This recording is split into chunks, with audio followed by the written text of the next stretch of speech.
দীর্ঘদিন যে বন্ধু সংগঠন বন্ধুর সাথে চলাফেরা করেছি, সে বন্ধুরা এখন সবচেয়ে বড় শত্রু।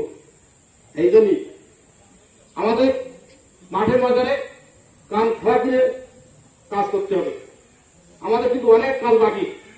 আমরা যে টার্গেট নিয়ে আমাদের সংগঠন আগেছে, সেই টার্গেট দিয়ে কাজ করতে হলে আমাদের এইভাবে দুর্বল কাজ দেখালে হবে না। যখন যে মুহূর্তে যে কাজ হবে সেই কাজটা 100% বাস্তবায়ন করার চেষ্টা করতে হবে। তাহলে কিন্তু আমাদের নিয়ে আমাদের আমিরে জামাত যে চিন্তা ভাবনা করছে সেটা সফল করা সম্ভব হবে। তাহলে কিন্তু আমরা এদের দুর্বল কর্মী দিয়ে আমরা ভালো একটা রেজাল্ট পাওয়া সম্ভব হবে না। আমার অনুরোধ থাকবে, আজকে সবচেয়ে কঠিন কিন্তু আমার মেহমান বসে আছে, কিন্তু আমার লোকের সামনে আস্তে আস্তে আসছে। এটা কোনো ভালো দায়িত্বশীল ভালো কর্মী কাজ না।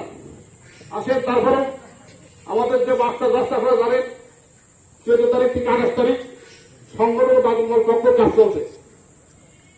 আমার অধিকাংশ পরে এই কাজটা ঠিক মতো হচ্ছে না, কিন্তু সংগঠন একটা কাজ জানে, সংগঠনকে বোঝাতে হবে, সাথে সাথে আমাদের বায়তুল মালকে বোঝাতে হবে।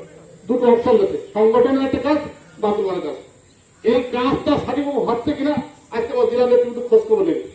আমি প্রায় খোঁজ করি, দেখছি আসলে সঠিকভাবে কাজগুলো হচ্ছে না। তাহলে আমাদের জেলার মেসেজ হচ্ছে এই কাজগুলো করার জন্য আমরা কাজ করছি না, যেহেতু কিন্তু আমরা গুণের কবিরা হয়ে যাচ্ছি, প্রত্যেকের কিন্তু গুণাগার হয়ে যাচ্ছে।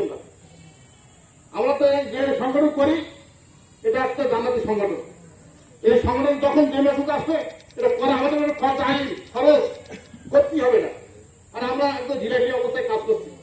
দয়া করে আমরা সব কিছু বুঝে দিয়ে যখন যে মেসেজগুলো আসবে মেসেজগুলো সঠিকভাবে বাস্তবায়ন করার চেষ্টা করি, তাহলে কিন্তু ময়দান আমাদের করতে হবে। তা নাহলে কিন্তু ময়দান আমাদের বিপক্ষে চলে যাবে।